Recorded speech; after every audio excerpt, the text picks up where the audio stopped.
নিজের চালে নিজেই একের পর এক ধরা খাচ্ছেন অধ্যাপক ইউনূস। ঐক্য দেখাতে নিউ ইয়র্কের সফর সঙ্গী হিসেবে বিএনপির 2 জন সহ 3 দলের 4 নেতাকে নিয়ে যাওয়ার সিদ্ধান্ত নিয়েছিলেন। বিএনপি থেকে 2 জন হওয়ায় গোস্বা করেছেন তার বাকি 2 মিত্র জামায়াত ইসলামী ও এনসিপি। শেষ পর্যন্ত মিত্রদের মান ভাঙাতে এই 2 দলের আরো 2 নেতাকেও সাথে নিয়ে যাচ্ছেন। আবার জুলাই জাতীয় সনদ বাস্তবায়নের জন্য বিশেষজ্ঞ প্যানেলের পরামর্শে কাজ করতে গিয়ে অন্তর্বর্তী সরকারের বিপদ বাড়ছে। শেষ মুহূর্তে সরকারের নজরে এসেছে বিশেষজ্ঞ প্যানেলের পরামর্শ অনুযায়ী সাংবিধানিক আদেশ জারি করে জুলাই সনদ জারি করলে খোদ অন্তর্বর্তী সরকারই অকার্যকর হয়ে যাবে। কারণ সনদে নির্বাচনকালীন তত্ত্বাবধায়ক সরকার ব্যবস্থা প্রবর্তনের কথা বলা হয়েছে। ফলে সংবিধানের অন্তর্বর্তী সরকারের কোনো বিধান না থাকায় খোদ নিজেদের গদি হারানোর শঙ্কা পেয়ে বসেছে অধ্যাপক ইউনূস ও তার মিত্রদের। এমন শঙ্কায় মিত্রদের সাথে দেন দরবার আর বোঝাপড়া করতে আমেরিকা ছুটে গেছেন জাতীয় ঐকমত্য কমিশনের সহসভাপতি ডক্টর আলী রিয়াজ। সূত্রগুলো বলছে যুক্তরাষ্ট্র বসে মিত্রদের মধ্যে আগামী নির্বাচনে আসন ভাগাভাগি নিয়ে সমঝোতার জন্য আলোচনা হওয়ার কথা ছিল। কিন্তু অধ্যাপক রিয়াজের প্রস্তাবে নিজের গদি হারানোর শঙ্কায় সে আলোচনার মোড় এখন ঘুরে গেছে। ফলে মিত্রদেরকে সাংবিধানিক আদেশের মাধ্যমে জুলাই সনদের প্রস্তাব থেকে ফিরিয়ে আনাই হবে নিউ ইয়র্কে বসে আলোচনার মূল জায়গা। বিস্তারিত জানতে চলুন যাওয়া যাক বিশ্লেষণে।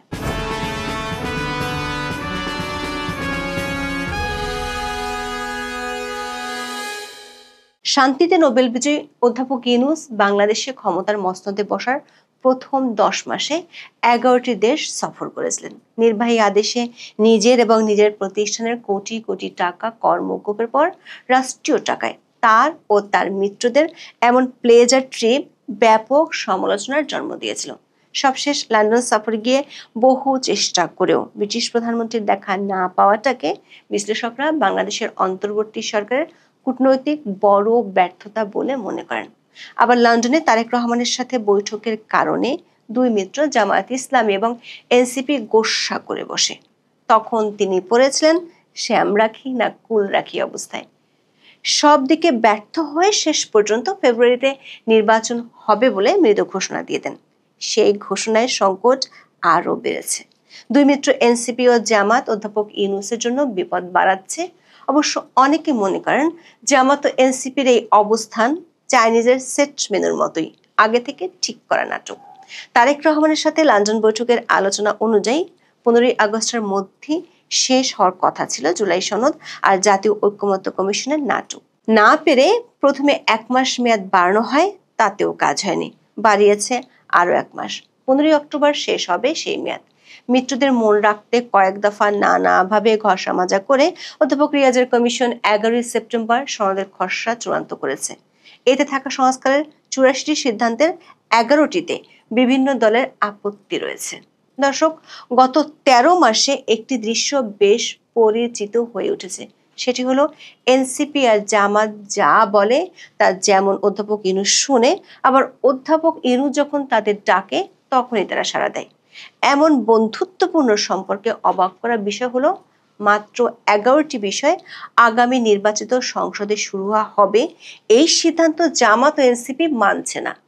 যে কারো কাছে মনে হতে পারে পিআর পদ্ধতিতে নির্বাচন কিংবা গণপরিষদ নির্বাচন এগুলো লোক দেখানো নাটক ছাড়া আর কিছুই নাই। এখনো পিআর পদ্ধতিতে উচ্চকক্ষ গঠন সহ কয়েকটি সিদ্ধান্ত ক্ষমতায় গেলে বাস্তবায়নে রাজি নয় বিএনপি। আবার পিআরের দাবিতে আন্দোলনে নেমেছে জামাত সহ 7 দল। এর মধ্যে মূল ফ্যাসাদবাদে জুলাই জাতীয় সনদ কিভাবে বাস্তবায়িত হবে তা নিয়ে ঐকমত্য কমিশন এ নিয়ে 2 দফা আলোচনা করে নিজেদেরকে ঠিক করা একটি বিশেষজ্ঞ টিমের সাথে। সে টিমে ছিলেন 2 জন বিচারপতি, 1 জন আইনের শিক্ষক এবং 3 জন আইনজীবী। এই 6 জনের মধ্যে 2 জন বিএনপি ও 2 জন জামাতের সমর্থক হিসেবে পরিচিত, আর বাকি 2 জন ডক্টর কামাল হোসেনের ঘনিষ্ঠ। শেষ পর্যন্ত এই 6 বিশেষজ্ঞের পরামর্শে গত 17ই সেপ্টেম্বর রাজনৈতিক দলগুলোর সাথে সংলাপে ঐকমত্য কমিশন 3টি প্রস্তাব তুলে ধরে। সেগুলো হলো 1, অন্তর্বর্তী সরকার জুলাই ঘোষণার 22 নম্বর অনুচ্ছেদের অধীনে একটি সাংবিধানিক আদেশ জারি করতে পারে যেখানে জুলাই সনদে উল্লেখিত মৌলিক সংস্কার প্রস্তাবগুলো থাকবে। এই আদেশ তাৎক্ষণিকভাবে কার্যকর হবে। দ্বিতীয়ত, ওই আদেশে গণভোটের বিধান রাখা যেতে পারে এবং সংসদ নির্বাচনের সঙ্গে একই দিনে গণভোট হবে। সবশেষ যদি গণভোটের হ্যাঁ জয়যুক্ত হয় তাহলে তা কার্যকর হওয়ার তারিখ থেকেই অনুমোদিত হবে।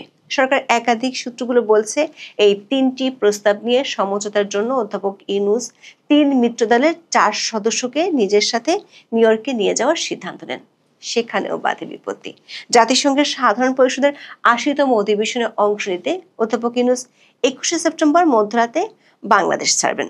17ই সেপ্টেম্বর এক সংবাদ সম্মেলনে পররাষ্ট্র উপদেষ্টা জানান, প্রতিনিধি দলে অংশ নেবেন বিএনপি মহাসচিব মির্জা ফখরুল ইসলাম আলমগীর ও বিএনপির ভারপ্রাপ্ত চেয়ারম্যান তারেক রহমানের পররাষ্ট্র বিষয়ক উপদেষ্টা হুমায়ুন কবির, জামায়াতে ইসলামীর নায়েবে আমির সৈয়দ আব্দুল্লাহ মোহাম্মদ তাহের এবং জাতীয় নাগরিক পার্টি বা এনসিপির সদস্য সচিব আক্তার হোসেন। বিএনপির সদস্য 2 জন হওয়ায় নিজেদের ছোট দল ভাবতে শুরু করে অন্য 2 মিত্র। তারা গো ধরেন তাদেরও সদস্য সংখ্যা সমান করতে হবে। দৈনিক সমকালের রিপোর্টে বলা হয়েছে, প্রতিনিধি দলে বিএনপির 2 নেতা থাকায় জামায়াত ও এনসিপি তাদের দল থেকে 2 জন করে প্রতিনিধি নিতে সরকারকে অনুরোধ করে। তবে নির্ধারিত সময়ের মধ্যে ভিসা প্রক্রিয়া শেষ করা কঠিন হয় আগে থেকে যাদের মার্কিন ভিসা ছিল তাদের বেছে নেওয়া হয় প্রতিনিধি দলে। নতুন করে জামাতের পক্ষে আমির ডক্টর নকিবুর রহমান, যিনি এরই মধ্যে যুক্তরাষ্ট্রে আছেন, তিনি এবং এনসিপির পক্ষ থেকে তাসনিম যারা, তিনিও আছেন যুক্তরাষ্ট্রে। দর্শক, কত বছর অধ্যাপক ইউনূস একই সম্মেলনে যাওয়ার সময় তার পিআর টিম থেকে ফলাও করে প্রচার করা হয়েছিল মাত্র 8 জনের টিম নিয়ে তিনি নিউ ইয়র্ক সফরে যাচ্ছিলেন। পরে দেখা গেছে 57 জনের বহর নিয়ে তিনি যুক্তরাষ্ট্র ঘুরতে গিয়েছিলেন। তবে এবার কতজনের টিম নিয়ে যাচ্ছেন সেটি এখনো খোলাসা করেনি তার দপ্তর। সূত্রগুলো বলছে 3 মিত্র দলকে সাথে নিয়ে যাওয়ার উদ্দেশ্য 2টি। এক, যুক্তরাষ্ট্র আওয়ামী লীগের পক্ষ থেকে প্রতিবাদ কর্মসূচির নামে অধ্যাপক ইউনূসের জন্য কোনো বিব্রতকর পরিস্থিতি তৈরি করলে সেটি এই 3 মিত্র দলকে দিয়ে ঠেকানো। রাজনৈতিক দলগুলোর মধ্যে সংঘাতময় পরিস্থিতি তৈরি করে এমন ন্যারেটিভ দাঁড় করানো যাতে এটি তুলে ধরা যায় যে ফ্যাসিস্টের বিরুদ্ধে সরকারের পক্ষে 3টি দলই এক হয়ে কাজ করছে। তবে আসল উদ্দেশ্যটি ভিন্ন। সেটি হলো 3 মিত্রের মধ্যে আগামী নির্বাচনে আসন ভাগাভাগির আলোচনা, যেটি অনেক দিন ধরে শুরু করা যাচ্ছে না, সেটির স্পর করে ফেলা। জামাত সহ ইসলামী দলগুলো এবং এনসিপি সহ অন্যান্য মিত্র দল সব মিলিয়ে বিএনপির কাছ থেকে 80 থেকে 100টি আসন চেয়েছে। এছাড়া 30 থেকে 50টি আসন উন্মুক্ত রাখার প্রস্তাব দিয়েছে। সূত্রগুলো বলছে এই আসন ভাগাভাগি নিয়ে সমঝোতা হলে জুলাই সনদ নিয়ে কোনো উচ্চ বাচ্য করবে না কোনো মিত্র দলই। তবে সেখানেও শেষ মুহূর্তে বিপত্তি বেঁধে গেছে। বিপত্তিটি বাঁধিয়েছেন অধ্যাপক আলী রিয়াজ। সে বিপত্তি অধ্যাপক ইউনূসের জন্য এমন একটি সমস্যা তৈরি করেছে যেটির কারণে কমিশনের প্রস্তাবিত সুপারিশ অনুযায়ী জুলাই সনদ বাস্তবায়িত হলে অন্তর্বর্তী সরকারের আর অস্তিত্বই থাকবে না। বিশেষজ্ঞ প্যানেলের পরামর্শ অনুযায়ী ডক্টর রিয়াজের কমিশনের প্রস্তাব হলো, সনদে যেসব সাংবিধানিক সংস্কার প্রস্তাব দেওয়া হয়েছে সাংবিধানিক আদেশ জারি করলে তার সঙ্গে সঙ্গে কার্যকর হয়ে যাবে। আর সনদে বলা হয়েছে নির্বাচনকালীন সরকার হবে তত্ত্বাবধায়ক সরকার, কারণ নির্বাচনকালীন তত্ত্বাবধায়ক সরকার নিয়ে সব দলই ঐক্যমত্যের কথা জানিয়েছে। এখন কমিশনের সুপারিশ অনুযায়ী জুলাই ঘোষণাপত্রের 22 ধারা অনুযায়ী সাংবিধানিক আদেশ জারি করা হলে অটোমেটিক্যালি অন্তর্বর্তী সরকার বিলুপ্ত হয়ে যাবে। কারণ গত বছর 8ই আগস্ট সংবিধানের 106 অনুচ্ছেদ অনুযায়ী আদালতের মতামতের ভিত্তিতে যে অন্তর্বর্তী সরকার গঠিত হয়েছিল তার কোনো অস্তিত্ব বর্তমান সংবিধানে নেই। আবার জুলাই ঘোষণাপত্র পাঠ করেছেন অধ্যাপক ইউনূস, কিন্তু এই ঘোষণার কোনো আইনগত ভিত্তি নেই। ফলে তার অধীনে কিভাবে সাংবিধানিক আদেশ জারি করা হবে? সরকার একাধিক সূত্র বলছে সনদ বাস্তবায়নে সংবিধানের 106 অনুচ্ছেদ অনুযায়ী সুপ্রিম কোর্টের মতামত গ্রহণ করা যায় কি না এমন প্রস্তাব বিএনপির পক্ষ থেকে দেওয়া হয়েছে। এখানেও সরকারের শঙ্কা আছে। আদালতের মত যদি সাংবিধানিক আদেশের পক্ষে যায় তাহলে বিলুপ্ত হয়ে যাবে অধ্যাপক ইউনূসের নেতৃত্বাধীন অন্তর্বর্তী সরকার। বিশেষ করে সেনা প্রধানের সাথে প্রধান বিচারপতির একান্ত বৈঠকের পর সে ঝুঁকি নিতে রাজি নন অধ্যাপক ইউনূস ও তার মিত্ররা।